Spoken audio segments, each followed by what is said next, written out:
काली जुबान के अभिशाप को लेकर जी रही एक औरत। मित्रों, आपने काली जुबान शब्द सुन रखा होगा।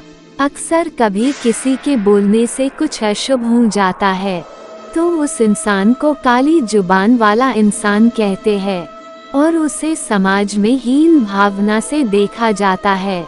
दोस्तों, आज का हमारा किस्सा इसी बात पर आधारित है। राजस्थान के भीलवाड़ा जिले के एक गांव में लता नाम की औरत रहती है। उसकी शादी तो उसके घर वालों ने बचपन में ही कर दी थी और उसके 3 बच्चे हैं। उसको उसके ससुराल वाले तो बहुत प्यार से रखते थे, लेकिन गांव वाले उस पर किसी प्रेत आत्मा का साया बताते थे। गांव वाले उससे अक्सर दूर ही रहते क्योंकि वो जो भी बोलती वो सच हो जाता था। लता के मायके में उसके पड़ोसी बताते हैं कि बचपन में लता को एक कुत्ते ने काट लिया तो लता ने अचानक मुंह से कुत्ते के लिए बद्दुआ निकली कि इस कुत्ते को मौत क्यों नहीं आ जाती। अगले दिन हुआ भी कुछ ऐसा और वो कुत्ता गली के बाहर मरा हुआ पड़ा था। तब से गांव वालों में दहशत फैल गई। दूसरी घटना तो इतनी भयानक थी कि लोग लता को डायन कहने लग गए। ऐसे ही एक बार बचपन में लता का एक दिन तवे से हाथ जल गया। हाथ जलने से वो जोर से चीखने, चिल्लाने और रोने लगी।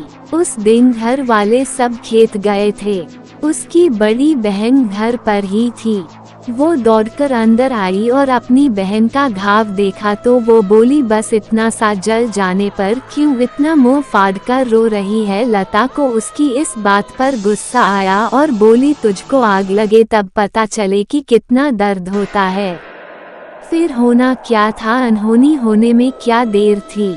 उसी रात घर के पास पड़े चारे में आग लगने से उसकी लपटें घर पर भी आ गई और उन लपटों में केवल लता की बहन ही जली, बाकी सब बच गए।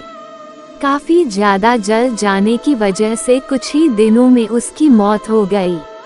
इस घटना के बाद से लोग उसे चुड़ैल कहकर पुकारने लगे। ऐसी और कई घटनाओं को लता के परिवार ने सहा, लेकिन आखिर बेटी को कैसे बाहर निकाल सकते हैं ये सोचकर चुप रहे।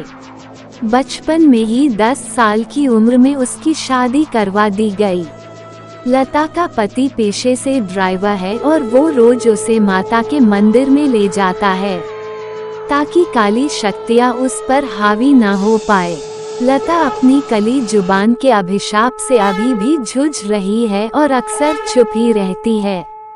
पता नहीं कभी कौन सी बात मुंह से निकल जाए और उसके पति और ससुराल